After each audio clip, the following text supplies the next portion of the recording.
Hello, happy Friday. Sage Sue back for more about aging well and owning our aging in positive, empowering, and meaningful ways. Before I continue, a few people asked me what this thing was on my head from last week. It's a headband. And I started wearing it because when you have short hair, sometimes my hair gets a little bit unruly. I also joke that just like the bald babies who wear the headband with the big ribbon to let people know it's a girl, maybe that'll happen to me later in life, that I'll lose so much hair that I'll need to have that big ribbon again to make sure people know I'm female. So anyway, it's just something new I'm trying, just like a lot of other things right now. This week I want to keep talking about the compass point, the lifestyle changes, the lifestyle right sizing that I started a few weeks ago. And I want to talk about it in a little different vein from last week. Last week I talked about the 3 Boxes of Life, how I discovered this book, and it really was back in 1996, even though it's a book from the 1970s, back after I graduated from high school. But I discovered this book in 1996 when I was 39 for a reason, because that time was another big year of awakening and transformation for me.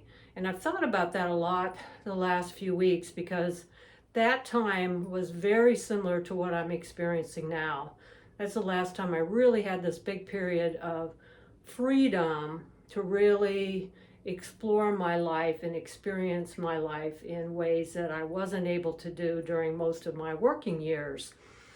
So again, pretty early age.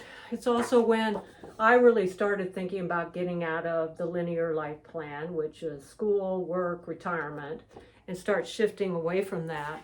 And I took some pretty big leaps at that time, leaps to get out of my box.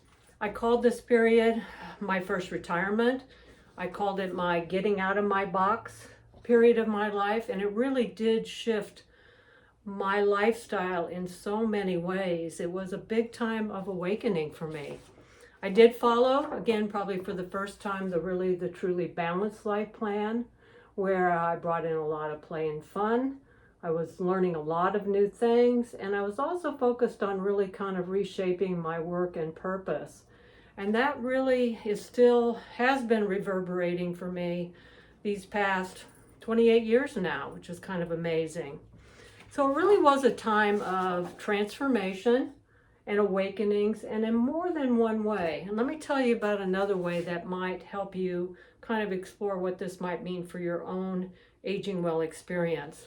One of the biggest life-changing experiences I had that year in 1996 was a 2-week stay in San Miguel de Allende in central Mexico. I was living in San Antonio at the time. What happened at the end of 1995 was that I was part of a big restructuring that happened for the hospital I was working for. They were bought out by a for-profit system, kind of restructured the whole organization. I ended up with a very generous severance payment from that shift. And that's what allowed me to really take a full year off to just experience and have fun. And I often said that was a year that I just said yes to anything that sounded fun or interesting. And I ended up having just a slew of incredible, cool experiences with travel, with volunteer work, with connecting with new people, with trying new things. But one of the biggest shifts in looking back now, came out of this experience.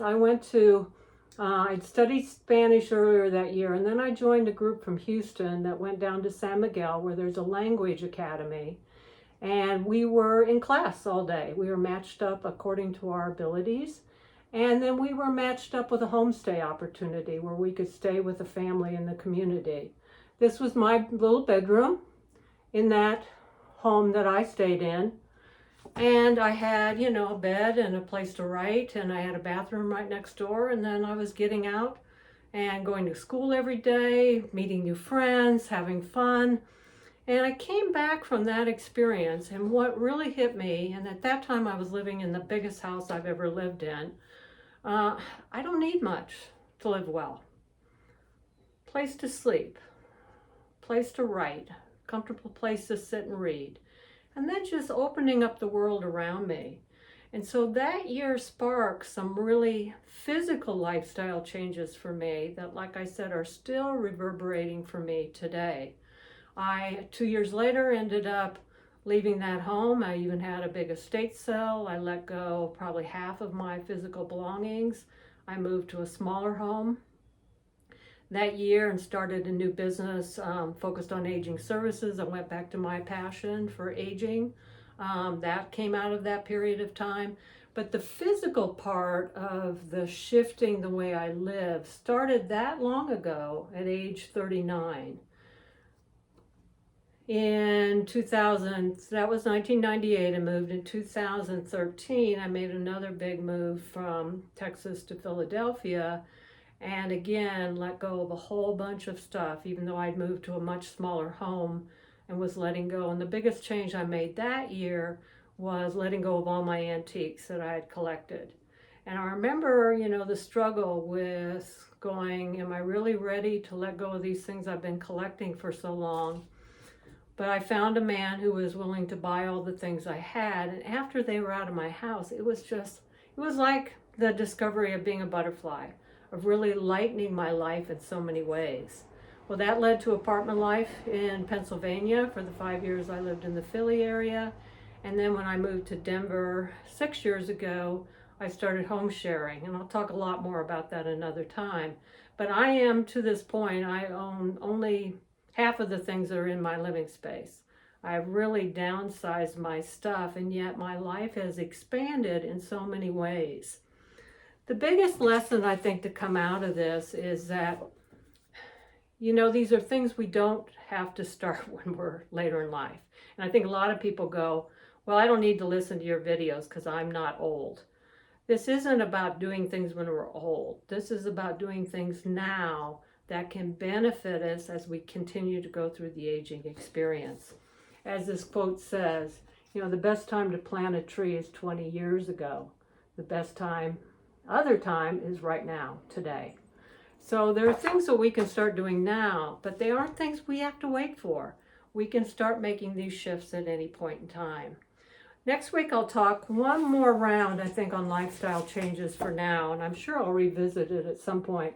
But I'll come back for another few aspects of this that hopefully will maybe plant some seeds for you now and on the road ahead. So I may not be here next week because of the holiday, but if not, I'll be back in 2 weeks. And in the meantime, keep thriving with age, keep living your life to the fullest. That's what it's all about. And have fun. Take care. Bye.